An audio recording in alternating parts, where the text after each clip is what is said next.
Vamos conectar agora com Jesus? Já estamos conectados desde o momento que nós chegamos aqui, amém? Quando eu cheguei aqui, o Senhor já estava. Quando eu cheguei aqui, o Senhor já estava. No meio da igreja ele passeava. Quando eu cheguei aqui, você sabe por que ele está aqui? Vamos lá, você sabe por que ele está aqui? Hã?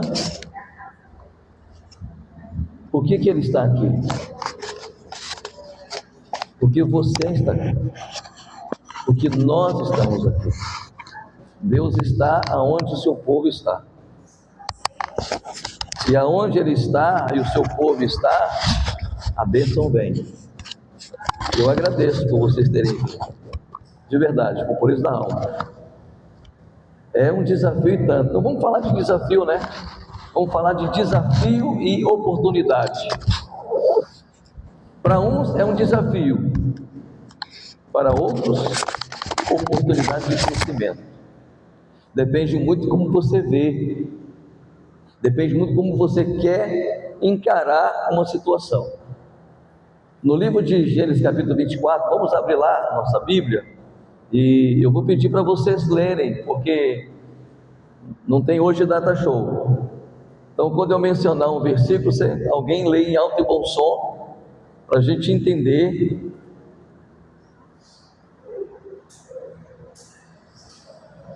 Gênesis 24.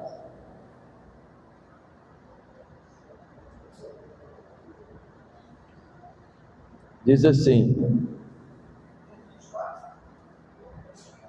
Era Abraão já idoso, bem avançado em anos, e o Senhor em tudo o havia abençoado. O que nós percebemos aqui é que Abraão terminou bem, né? Mesmo avançado de idade, não é só ficar cheio de idade, não, terminou bem.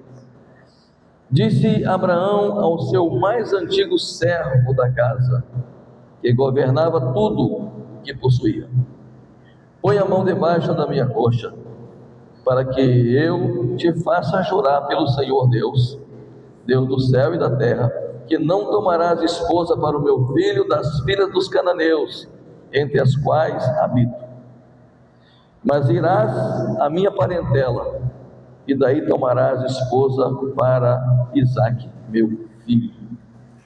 Então a gente vai. Abraão chamou Eliezer, um criado mais antigo da sua casa, que na verdade ele achou que esse que ia herdar toda a sua herança, porque o Isaque não tinha nascido, e disse: coloca a sua mão debaixo da minha coxa, você vai jurar que você vai na minha parentela, vai viajar, vai arrumar uma comitiva, e você vai encontrar uma esposa para o Isaque. Não traga a mulher cananeia, não queremos que meu filho case com essas mulheres daqui. Jura? Aí ele disse: mas se ela não quiser vir, você pode ficar tranquilo que você está isento dessa responsabilidade, mas o Senhor enviará um anjo com você, e ele vai encaminhar você nessa jornada. Ele partiu e foi. Chegando nas proximidades, ele parou, orou e disse para Deus: Senhor, a mulher que derramar água na minha mão, me der de beber e toda a minha comitiva, e depois ela disser assim: não somente o Senhor, mas eu também darei água para todos os camelos, essa é a escolhida. Isso chama oração com propósito, e que a gente vai ver. Primeira coisa aqui: como crescer na vida secular sem se corromper, como crescer na vida secular sem comprometer a sua vida com Deus e a vida familiar, porque tem pessoas que prosperam, mas se corrompem. Então, como crescer na vida secular sem se corromper, sem se vender, sem fazer falcatrua? Muitos homens da Bíblia tiveram êxito tiveram sucesso sem se corromper. Neemias foi um deles, que era fiel ao rei Artaxerxes, e depois se tornou governador em Jerusalém, porque ele foi lá e restaurou os muros de Jerusalém. José, de escravo, se tornou governador do Egito. E Daniel, numa terra estranha, numa terra de pagãos, ele se tornou presidente. Ele era uma referência naquela nação. Ele não se corrompeu. Então, eu posso prosperar, eu posso crescer, eu posso avançar, sem me deixar levar. Porque a gente vive num país corrupto, literalmente corrupto. Nosso país é um país corrupto, é o país do jeitinho. E todo mundo quer dar um jeitinho. Mas eu posso prosperar com a bênção de Deus, porque a Bíblia diz que a bênção do Senhor enriquece e não causa nenhuma dor, nenhum mal. É esta bênção que nós queremos para a nossa vida. Queremos ter uma vida, quando a gente coloca a cabeça no travesseiro, a gente vai dormir sossegado, tranquilo, a nossa consciência não vai estar ali martirizando a gente, porque temos a tranquilidade de que nós estamos debaixo da bênção e da graça do Senhor. Primeiro ponto, esses profissionais bem-sucedidos, conforme eu falei, que honraram a Deus na Bíblia. E hoje tem pessoas assim, a gente não pode se meter em política. Quando a igreja não se mete em política, a gente vai ser comandado por aqueles que se metem. Aqueles que não gostam de política, vai ser comandado por aqueles que gostam. O problema que a gente vive hoje é que a igreja se ausentou. E você sabe que o comunismo foi implantado em vários lugares com essa ideia. Igreja não se envolve com política, a gente não vai se envolver com a igreja. No final das contas, massacraram os pastores, massacraram a igreja, exterminou a igreja em vários países, porque contaram essa historinha, e os pastores e a igreja caiu como um patinho. A igreja tem que ser relevante, a igreja tem que se posicionar. A nossa igreja é uma igreja politizada, ela não é politiqueira, ela não se envolve com a política, mas a nossa igreja é uma igreja politizada. Nós sabemos o que nós queremos, nós sabemos o que nós vamos votar, nós sabemos o que nós sonhamos para essa nação, porque nós queremos uma nação abençoada por Deus e não uma nação amaldiçoada. Amém? Já basta os nossos antepassados que chegaram aqui, né? O que você acha que esse pessoal falou? Tirar alguém lá da África, trazer para aqui para ser escravo? O que você acha que esse pessoal falou dessa terra? Você acha que esse pessoal amaldiçoou essa terra? Claro que amaldiçoou. Tirou a gente de lá para ser escravo aqui. Então hoje há uma maldição sobre a nação.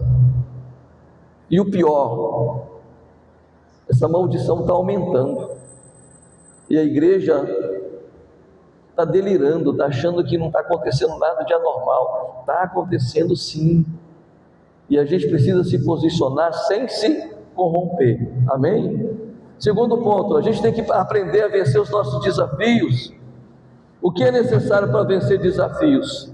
1, 2 e... Vai, 1, 2 e... O que é necessário para vencer? Presta atenção aqui. O que é necessário para vencer desafio? Vai, gente. Ação, força, resiliência. Vai, o que mais? Perseverança, determinação, propósito.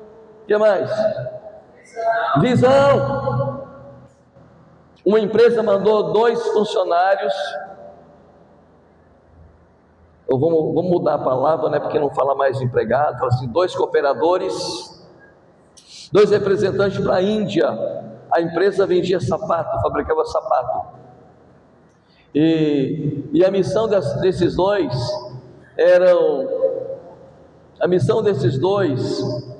eram implantar, olhar, analisar a Índia para vender sapato. E assim que desembarcaram, um foi para o hotel, o outro foi para um outro lugar. E aí, assim que desembarcou, já passou um fax para a empresa dizendo: esquece, aqui todo mundo anda descalço, não vai vender sapato aqui. O outro, sem saber do colega, enviou um fax: pode aumentar a fábrica 3 vezes mais, porque aqui ninguém usa sapato. Um vê oportunidade, o outro vê obstáculo. Um vê possibilidade, o outro vê bloqueio. Então, o bloqueio, o sucesso está dentro da gente.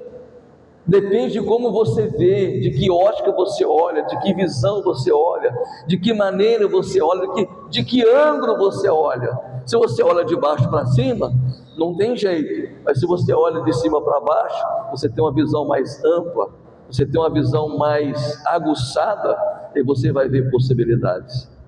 Porque todas as coisas são possíveis àquele que crê. Olha qual que é o desafio do Eliezer, do funcionário ou do servo de Abraão: encontrar uma noiva, uma esposa para Isaac. Esse era o desafio dele. Ele tinha que sair das terras de Abraão e para um lugar bem distante para encontrar uma esposa. Qual que é o nosso desafio hoje? Qual que é o nosso desafio hoje? Vai. Tem uma saúde boa, né? Assim, um SUS bacana, né? Que a pessoa precisa para lá e é socorrido. É um desafio? É um desafio. Mas vamos lá, desafio pessoal, vamos lá. O primeiro emprego, vamos lá, ó. O primeiro emprego,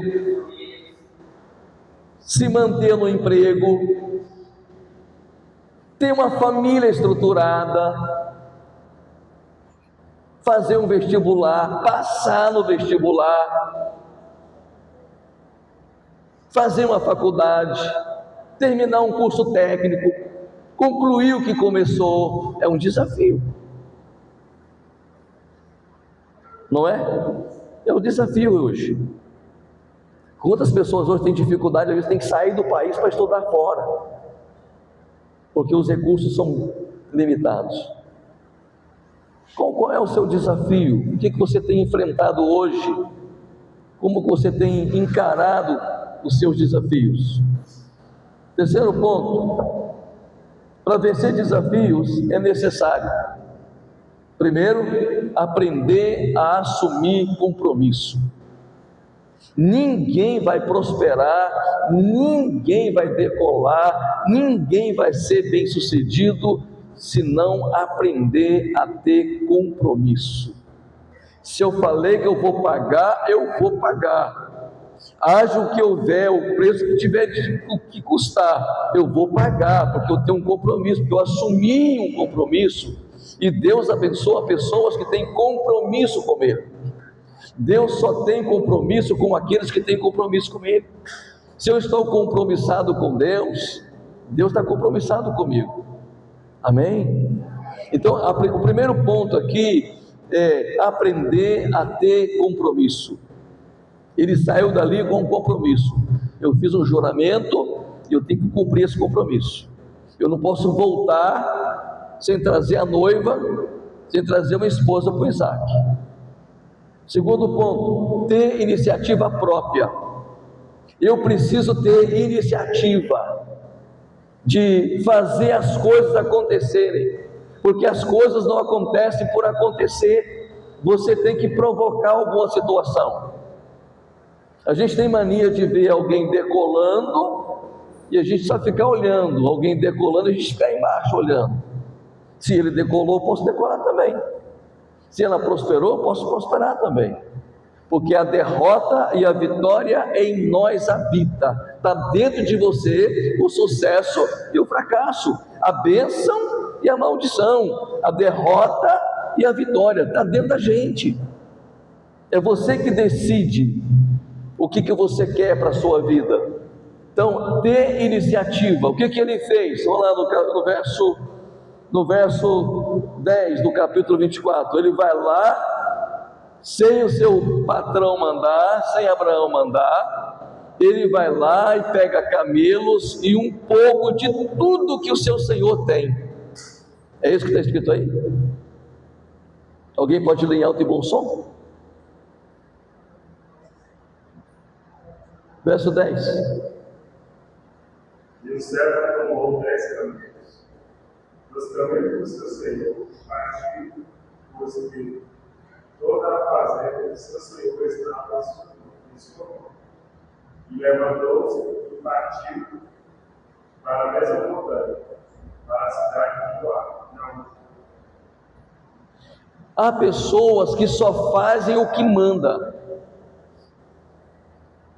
Quem faz o que foi pedido apenas, o que Jesus chama? Servo inútil. Ele fez mais do que foi pedido, e nós precisamos viver acima da mediocridade. Eu não vou fazer só o que me foi pedido, eu vou fazer mais. E Jesus disse assim: se alguém te convidar a andar 1000 metros, ande 2000, faça mais do que foi pedido. Ele teve a iniciativa, foi lá, pegou os 10 camelos, fora a comitiva, fora os camelos, que isso fique bem claro, fora a comitiva, fora os camelos que estavam montados, pegou 10 camelos e um pouco de tudo que você puder imaginar que tinha na casa do seu Senhor, ele pegou. Ele teve a iniciativa própria. Não fique esperando alguém resolver o seu problema, resolva o problema. Tenha a iniciativa, entendeu? Amém, amém?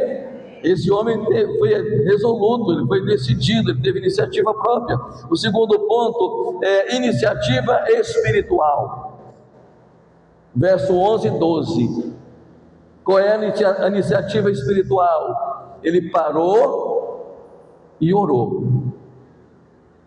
Ele não deu sequência e disse: Deus, eu preciso da sua bênção. Pode ler em alto e bom som? Verso 11 e 12.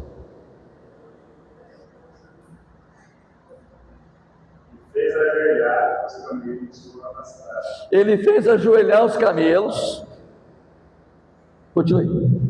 Junto ao poço d'água pela tarde, ao ver que as moças saíram a tirar, e disse: ó Senhor, Deus diga ao Senhor Abraão, dai-me Deus no meu corpo, e faz beneficência ao meu Senhor Abraão. A grandeza do desafio mostra que você não pode enfrentar situações sem oração. Por mais habilidosos que possamos ser, por mais capazes que possamos ser, por mais eficiente que possamos ser, existem situações que só resolve com oração. E ele entendeu isso. Ele disse: Deus do meu Senhor, abre a porta, me dê sinais. Tem iniciativa. Oração com propósito. Segundo, terceiro, quarto ponto é oração com propósito. No capítulo 24, verso 12 e 14, mostra a importância do servo que ora exclusivamente pensando no bem-estar de Abraão. Ele não está pensando no bem-estar dele. Ele tem responsabilidade, ele tem compromisso, ele tem uma visão, ele tem uma determinação, mas a iniciativa dele é toda pensada no bem-estar de Abraão. Toda.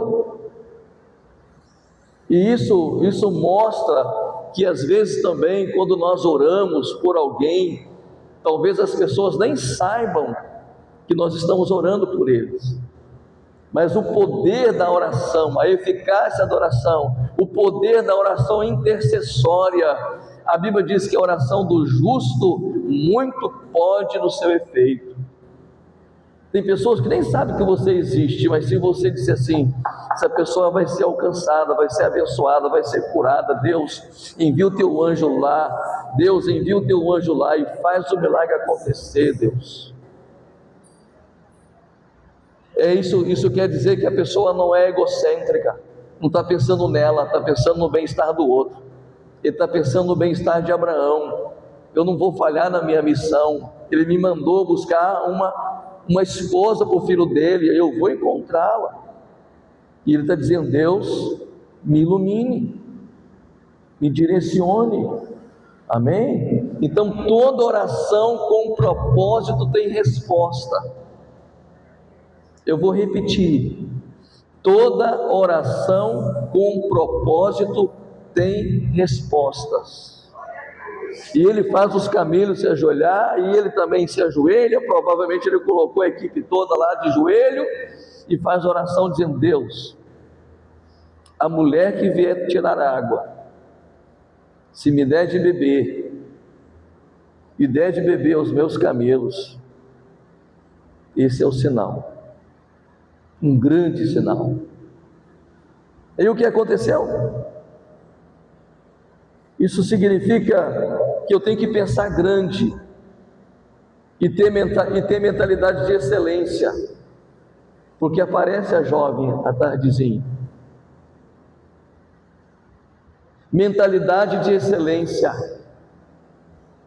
uma capacidade de servir, de estar pronto, de liberalidade, espontaneidade, de se abrir, se doar, se entregar e fazer o melhor, sem esperar nada em troca. Isso chama uma capacidade de pensar grande e ter uma mentalidade de excelência. Aí chega a Rebeca. Ele disse: você pode me dar água? Perfeitamente. E derramou água na mão dele, né? Não tinha coité. Quem conhece coité aqui? Ninguém? Ah, conhece, né? Como é feito o coité de vocês aqui? Isso. Lá na roça era já tipo uma boba d'água, né? Secava, tirava a semente, enfim, é isso mesmo. Não tinha coité, era derramado na mão, né? E ela derramou água na mão, tirou a água para ele bebeu, a sua comitiva bebeu. Ela disse: você pode ficar tranquilo, que eu vou tirar água para os seus camelos e vou dar de beber para eles também.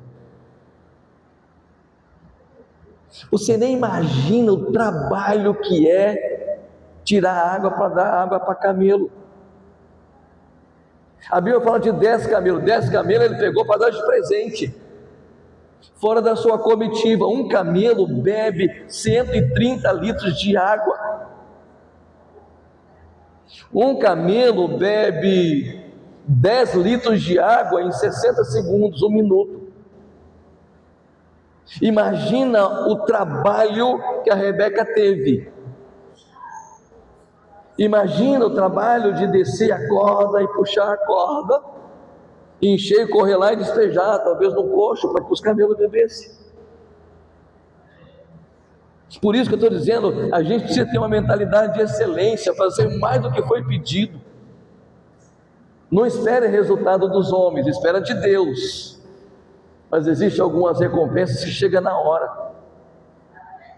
Aquilo ali era um sinal de que essa é a mulher para o Isaac. Então essa capacidade de ter uma mentalidade de excelência, um pensamento puro, de servir, sem esperar nada em troca, sabe o que resultou? Assim que ela terminou, ele coloca 2 pulseiras na mão dela e um pingente. Na Bíblia fala pendente, né? De 10 ciclos de ouro. Cada ciclo é 11 gramas. Então por baixo ele colocou mais de 100 gramas. Ele colocou mais de 100 gramas de ouro na mão daquela mulher, em joias. O ouro hoje deve estar o quê? Uns R$800 1 grama. Não sei se caiu, mas bateu os R$800 1 grama. Isso foi só o primeiro contato. De quem você é filha? De Betuel. Ela fala toda a sua origem. Ele vai lá e fala: não, nós vamos servir o Senhor, nós vamos preparar tudo. Estou terminando, tá bom? Nós vamos preparar tudo, fique tranquilo, tem lugar para os seus camelos, tem lugar para o Senhor. Ele disse: eu não vou comer nada, ninguém vai lavar o pé, ninguém vai lavar a mão, sem eu falar para vocês o propósito que eu vim aqui. Eu vim aqui com um propósito. Meu senhor Abraão, rico, Deus prosperou muito a vida dele, me enviou aqui para levar uma esposa, ele quer que alguém da família case, ele não quer ninguém que não seja da família dele casar com o filho dele, presta atenção, ninguém. E aí eu vim aqui para buscar uma esposa para ele. E aí começou, se ela quiser ir, é lógico que ela queria ir. Ela não só ganhou aquele pingente, aquelas pulseiras, como ela ficou com os 10 camelos, e tudo que ele pegou na casa de Abraão para levar para lá, também era dela. O resultado de ter uma mente excelente, de ter uma mentalidade excelente, de ter uma mentalidade de vitorioso, de vencedor, parar de olhar para suas mazelas, parar de olhar para suas feridas e ficar lambendo. Deus me cura, Deus me sara, vida que segue, eu perdi, eu fracassei, eu errei, eu falhei, mas a vida que segue, eu estou rompendo, vou vencendo, vou baixando na unção do Espírito Santo e vou vencendo em nome de Jesus, porque maior é aquele que está em nós do que aquele que está no mundo. Então aprendamos primeiro com o servo de Abraão, ter compromisso, iniciativa própria, iniciativa espiritual, oração com propósito, e agir como a Rebeca, ter uma mentalidade de excelência. Tudo que vier na tua mão para fazer, faça o melhor, porque Deus tem dado o melhor para cada um de nós. Quando ele saiu, ele sabia, o Deus de Abraão, o meu patrão, eu sei que o Senhor é o Deus do meu patrão, e o Senhor tem prosperado muito a vida dele. Então, ele me disse que o seu anjo ia caminhar tudo. Então, estou pedindo a sua bênção, a sua direção. E que nós possamos também pedir a direção do Senhor, para que marchemos, rompemos e conquistemos tudo aquilo que Deus tem para cada um de nós. Amém? Vamos ficar de pé. Lembra da canção? Tudo que Jesus conquistou na cruz é direito nosso, é nossa herança. Todas as bênçãos de Deus para nós, tomamos posse, é nossa herança. Toda a vida, todo o poder, tudo que Deus tem para dar, abrimos nossas vidas para receber, e nada mais nos resistirá. Maior é o que está em nós do que o que está no mundo. Maior é o que está em nós do que o que está no mundo.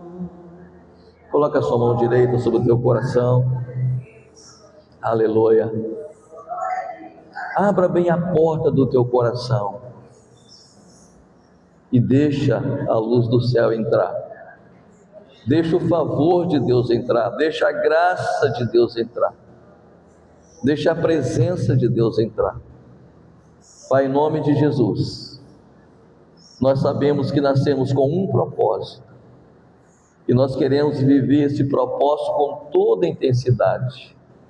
Nos ajude a romper, nos ajude a vencer, que nós aprendamos, Senhor, como Eliezer, o servo de Abraão, ser resiliente, decidido, determinado, resoluto, com a capacidade de ter iniciativa própria, de não olhar para as adversidades, mas olhar para cima e confiar no Senhor. Nós também confiamos no Senhor e rogamos a tua bênção que enriquece, e que essa bênção perpetue, permaneça para sempre, na nossa vida, na nossa casa e na nossa família. Muda, Senhor, a nossa história, muda a história da nossa família, que a nossa família seja uma bênção e que o Senhor seja exaltado, glorificado no meio da nossa casa, no meio da nossa família. É o que nós te pedimos em nome de Jesus. Amém e amém. Glória a Deus. Aleluia. Para casa? Vamos para casa? Que o Senhor te abençoe e te guarde, que o Senhor faça resplandecer o teu rosto sobre ti e tenha misericórdia de ti. Que o Senhor te abençoe e te guarde e te dê a paz. Uma noite abençoada para todos nós, em nome de Jesus.